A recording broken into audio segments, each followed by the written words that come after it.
All right, so to get rolling with this this next idea, we're actually going to, in some sense, take a step backwards to remind ourselves about, well, some of the skills that we demonstrated on test 2.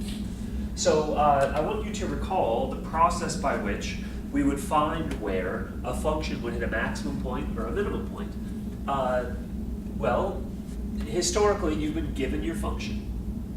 And once you have your function, if you're looking for where the function hits a max or a min, you can first find the critical point. So this involves taking the derivative and finding either where the derivative is equal to 0 or where the derivative doesn't exist. The does not exist case would come into play if your derivative had a denominator. That's frequently not the case, but regardless, that's theoretically possible.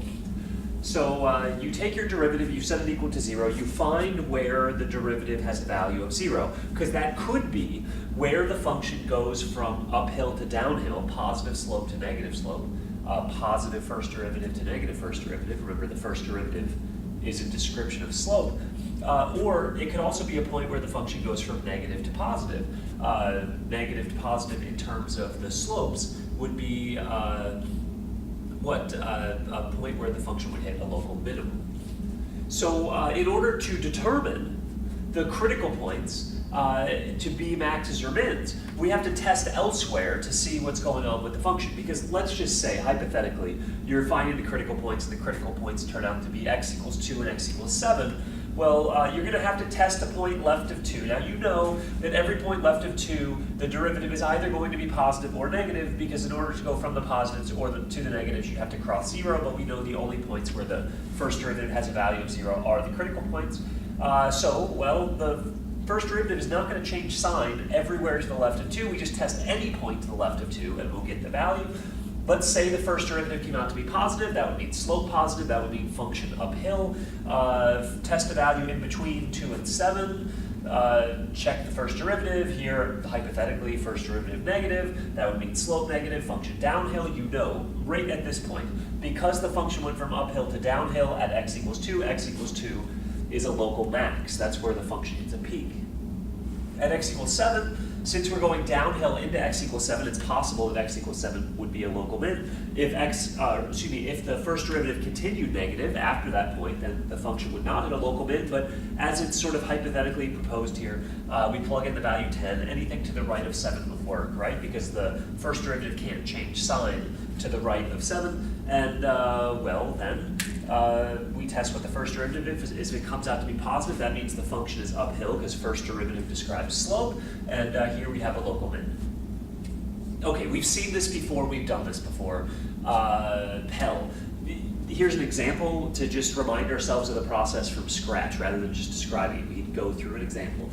So you want to find the location of the local max or min for this function. Well, first, take the derivative, 2x minus 6. Set that equal to 0. You can see that means x equals 3. So here we only have one critical point to test. We go to the left of 3. How about 0? To the right of 3. How about 5? Plug these into the derivative.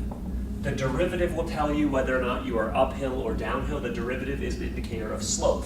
Plug in 0 here, you'll get minus 6. That's certainly negative, and the slope is downhill. Go to 5, f prime of 5. That's going to be 10 minus 6. That's going to be 4. That's going to be positive.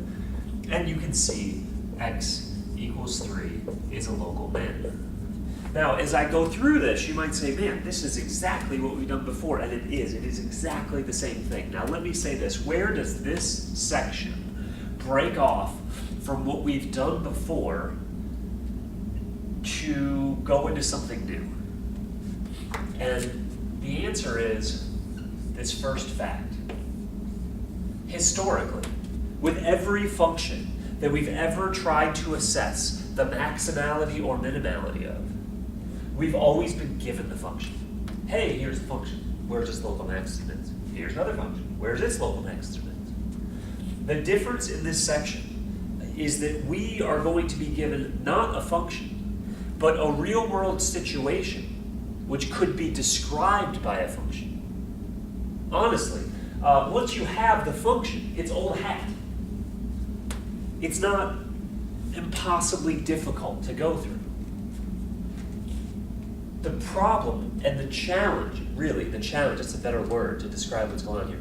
The challenge of what we're going through in this section is to create the function. And as we go through each of these examples together here, I'll go through a few with you. Creating the function of interest is the challenge. Once you have the function of interest, it's a matter of just going through the calculus to find the critical points, test the critical points, determine if you have local maxes or local mins, and then come to a solution. Yeah, so let's go through some examples so that we can go through the challenge of taking a real world situation and turning it into a function, which we then can analyze.